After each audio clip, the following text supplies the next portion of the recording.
성령의 처음 익은 열매를 받은 우리 성도들이지만 탄식하며 우리 몸의 구속을 기다리고 있습니다.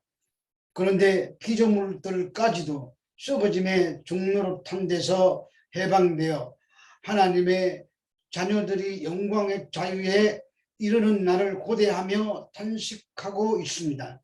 그 날은 하나님의 아들들이 나타나는 날로 바로 주님이 재림하시고 구원받은 성도들이 부활하여 잃어버린 영광을 다시 회복하는 날입니다. 그런데 그 소망은 보이는 것이 아니라 보이지 않는 소망입니다. 그래서 연약하여 실족하고 넘어질 수 있습니다. 그러나 성령께서는 연약한 성도들을 위하여 쉬지 않고 일하십니다. 그것은 먼저 말할 수 없는 탄식으로 기도하는 것입니다. 그 기도의 내용은 하나님의 뜻을 따라 모든 것이 합력하여 선을 이루는 것입니다. 그래서 성도들에게 나타나는 모든 일들은 고통스러울 수도 있지만 반드시 선을 이루게 만들어 가십니다. 성도는 하나님께서 미리 정하시고 부르셨으며 의롭다고 하시고 영화롭게 된 자들입니다. 그러므로 어떤 고난이나 시험이 와도 결코 실패하지 않습니다. 그리고 성령께서 탄식하며 연약한 저들을 위해 간구하심으로 완성되는 것입니다. 로마서 8장 31절의 말씀입니다. 그런즉 이 일에 대하여 우리가 무슨 말하리요? 만일 하나님이 우리를 위하시면 누가 우리를 대적하리요? 여기서 이 일은 앞에서 말씀드린 성도들을 미리 하시고 부르시고 의롭다 하시고 최종적으로 영화롭게 하시는 구속사역 전체를 가리키는 말입니다. 그런데 누가 이렇게 하시는 하나님을 향해서 부당하다고 말한다면 그것은 있을 수 없는 일이라고 단호하게 잘라 말씀하고 있습니다. 하나님은 선악간의 모든 일을 심판하시는 분이십니다. 하나님께서 이것이 옳다고 하시면 그것이 옳은 것이고 저것이 옳다고 하시면 그것이 또한 옳은 것입니다. 하나님은 천지와 우주 만물을 창조하시고 다스리시며 운행하시는 분이십니다. 그러므로 천지 우주 만물의 주인은 하나님이시고 그분만이 옳고 그분만이 그런 것을 결정하실 수 있습니다. 따라서 저 사람은 미리 아시고 선택하셨는데 왜 나는 선택하지 아니하셨느냐고 항의할 수도 없습니다. 저 사람은 인간적으로 나보다 더 악하고 의롭지 못한데 왜 나는 버리고 저 사람은 선택했는지 따질 수 없습니다. 선택받은 성도라는 인간들이 연약하여 넘어져서 갈등하고 있는데 왜 그런 자들을 사랑하셔서 성령으로 하여금 도우시고 합력하여 선을 이끌도록 바꾸어 나가시는지 따질 수가 없다는 말입니다. 합력하여 선으로 바꾼다는 말은 사람의 뜻대로 되지 않고 하나님의 뜻대로 된다는 뜻입니다. 그래서 고난과 좋은 일이 어울려져서 결국은 합력하여 구원이 완성되고 영화롭게 되어 하늘의 상속자가 되는 것입니다. 디도서 3장 4절에서 7절의 말씀입니다. 우리 구주 하나님의 자비와 사람 사랑하심이 나타날 때 우리를 구원하시되 우리가 행한 바 의로운 행위로 말미암지 아니하고 오직 그의 국률하심을 따라 중생의 시선과 성령의 새롭게 하심으로 하셨나니 우리 구주 예수 그리스도로 말미암아 우리에게 그 성령을 풍성히 부어주사 우리로 그의 은혜를 힘입어 의롭다 하심을 얻어 영생의 소망을 따라 상속자가 되게 하려 하심이라. 우리의 구원은 우리의 의로운 행위를 근거로 결정하는 것이 아닙니다. 전적으로 타락한 인간에게서는 의가 나올 수가 없기 때문입니다. 하나님은 우리 구주라고 하십니다.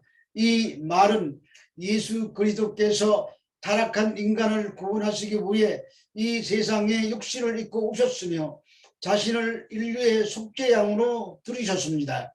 그래서 우리의 구주이신 것입니다. 따라서 이 구속 사건은 택한 자들을 향한 하나님의 자비와 사랑의 결정체입니다. 그리고 본절에 나타내실에 해당되는 헬라어 에페파네는 그리스도의 성육신을 말합니다. 하나님이 인간의 모습으로 오신 것입니다. 그것은 하나님 사랑의 극치입니다. 그러므로 성도의 구원은 우리의 의로운 행위에 근거하지 않습니다. 오직 구원은 긍휼을 쫓아 중생의 시선과 성령의 새롭게 하심으로 성취되는 것입니다. 여기서 구원의 조건이 두 가지로 요약됩니다. 먼저는 중생의 시슴입니다. 시슴이라는 단어는 루트르인데 종말적으로 해석하면 세례라는 의미입니다. 그런데 그 세례는 교회에서 의식적으로 행하는 성례적인 세례가 아니라 중생의 세례입니다. 중생은 헬라어로 팔링게네시아에서인데 다시 출생한다는 뜻입니다. 이것은 니고데모가 오해했던 육체적인 거듭남이 아니라 영적으로 거듭나는 것입니다. 그리고 두 번째 구원의 조건은 성령의 새롭게 하심입니다. 그것은 거듭난 성도가 점점 변화되어 영화롭게 되고 하늘의 상속자가 되기까지 이끌고 가시는 성령의 역사를 말을 합니다. 성도는 그런 대단한 존재들입니다. 그런데 내가 나를 돌아보면 의롭고 영화롭다고 말하기는 부끄럽습니다. 양심이 고발합니다. 내가 그렇게 죄인된 모습으로 살면서 정말 목사가 맞느냐, 장로가 맞느냐, 권사가 맞느냐, 집사가 맞느냐, 성도가 맞느냐, 이 양심의 소리에 주눅이 들어서 우리가 움츠려 듭니다.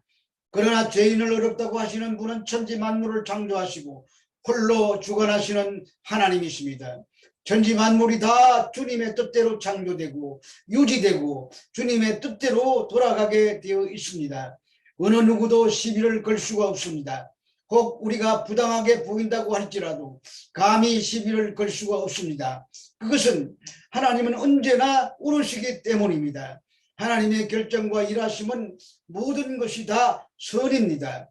그러므로 누가 누구를 비웃어도 무슨 소리야, 하나님이 우리를 위하시는데 누가 감히 라고 말할 수 있는 것입니다. 로마서 8장 32절의 말씀입니다. 자기 아들을 아끼지 아니하시고 우리 모든 사람을 위하여 내어주신 이가 어찌 그 아들과 함께 모든 것을 우리에게 주시지 아니하시겠느냐. 그분이 우리를 의롭다고 하시는 근거는 그 아들의 피입니다. 그래서 예수 그리스도 안에 있는 자에게는 결코 정죄함이 없는 것입니다. 그럼에도 불구하고 끊임없이 마귀가 송사하고 정죄합니다. 그러나 본문은 마귀가 그렇게 할 수 없다고 단호하게 말씀하고 있습니다. 정죄받지 않는 대상을 우리 모든 사람이라고 말합니다.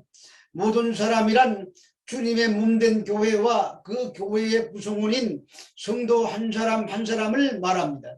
오직 선택받은 사람만을 가리키는 말입니다.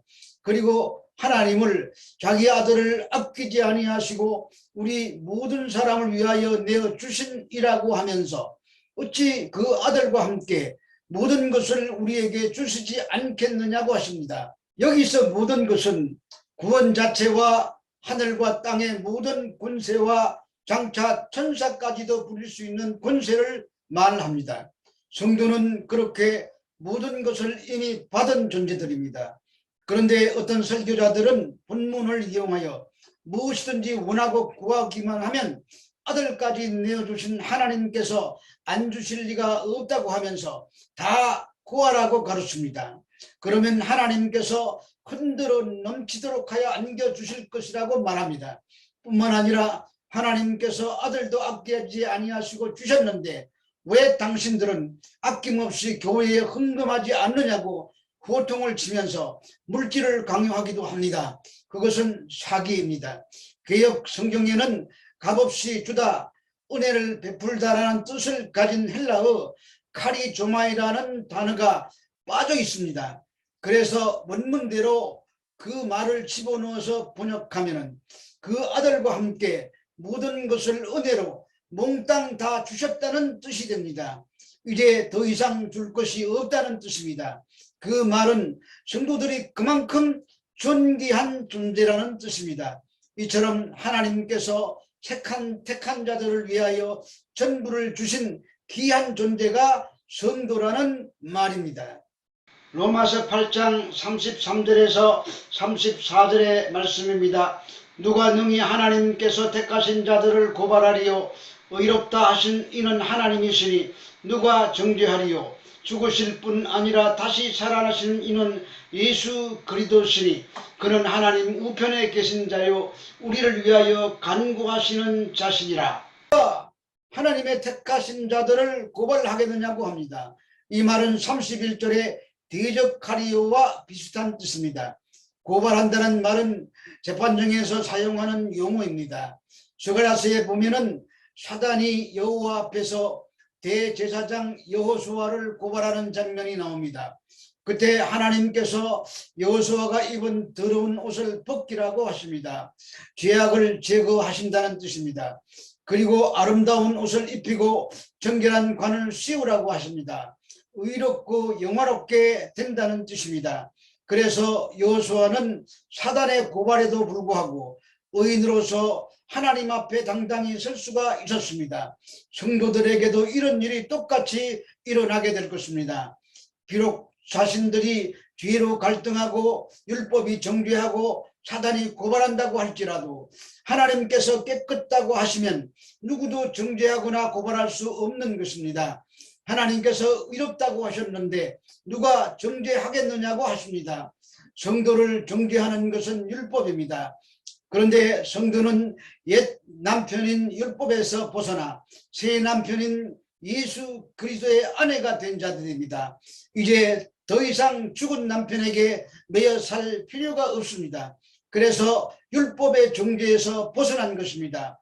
따라서 비록 죄의 법에게 사로잡혀 마음이 원하는 바 선은 행하지 못했을지라도 성도는 정죄를 당하지 않는 신분을 가진 자들입니다. 앞에서는 성령께서 성도들을 위하여 간구하신다고 했습니다. 그런데 이번에는 그리스도께서 우리를 위하여 변호하시고 탄원하신다고 하십니다. 그분은 성자 하나님이십니다. 그런데 간구하신다고 하시는 것입니다. 여기서 언급된 간구하다는 헬라어로 엔팅카네이로 의미상 기도가 맞습니다. 그러나 본문에서는 변호한다는 뜻으로 해석해야 합니다. 예수님은 성도를 변호하시는 변호사와 같은 일을 하신다는 말입니다. 그리스도는 하나님 보좌 우편에 계시면서 자신이 성취한 구속 사역을 근거로 자기 백성된 성도를 위해 하나님 아버지께 변호해 주시는데 그것을 여기에서는 간구하신다는 단어로 표현한 것일 뿐입니다. 결론적으로 택함을 받은 성도가 이 땅을 살면서 고난 가운데 갈등하지만 아무도 정죄하거나 구원을 폐기시킬 수 없는 고귀한 존재라는 사실을 잊어서는 안 될 것입니다. 그런 우리를 누가 감히 정죄하고 고발할 수 있겠습니까? 할렐루야.